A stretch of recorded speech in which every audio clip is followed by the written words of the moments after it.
Hi, this is Joey Reynolds. It's going to sound like a TED Talk. There was nobody any better than a TED Talk than Wayne Dyer. He certainly captured everybody's imagination with his spiritual walk, and mine included as a friend. I first met him at the Billboard convention in New York years ago in the 60s. He had a book called The Erroneous Zones, and there was another guy that was just coming up. He had just done a television series in New York called Geraldo Rivera. They both were at the same convention.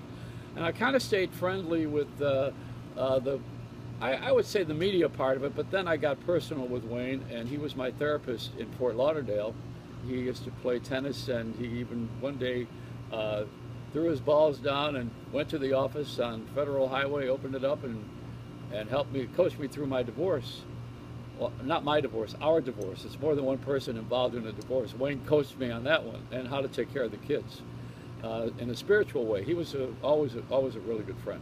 I had him on the show, on my radio show on WOR for a number of years, often.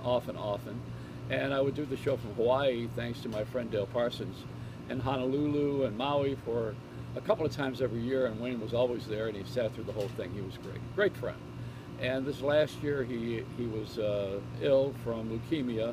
He was friends with Ram Dass, who was a Jewish kid from Long Island that gave himself that name to have this Indian cachet, and he was a metaphysical giant for a while too, if you ever heard the name Ram Dass.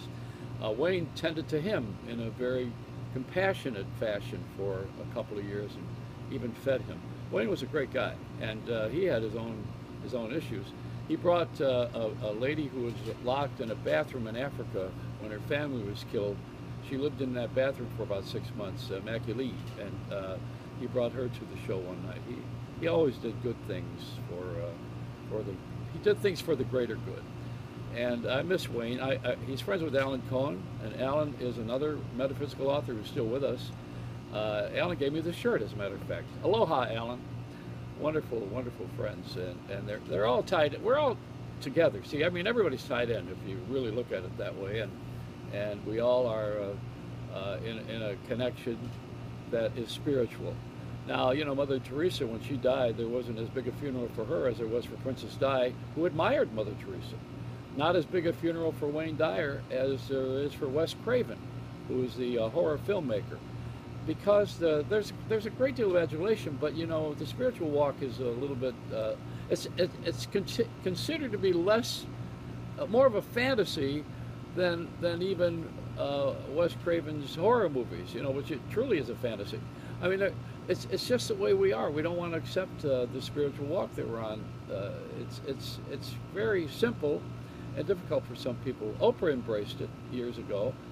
She had a bathtub with candles around it and changed the format of her show, and even had Wayne Dyer on the show, I think, a couple of times, and in her Master series.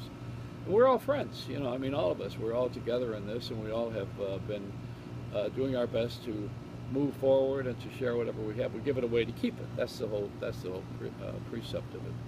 Now, you know, Wayne is gone, and there's a lot of work to be done still, which he has left behind.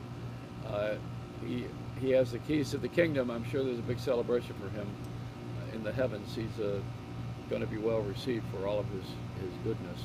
And I miss him. He's my friend, and I will see him again.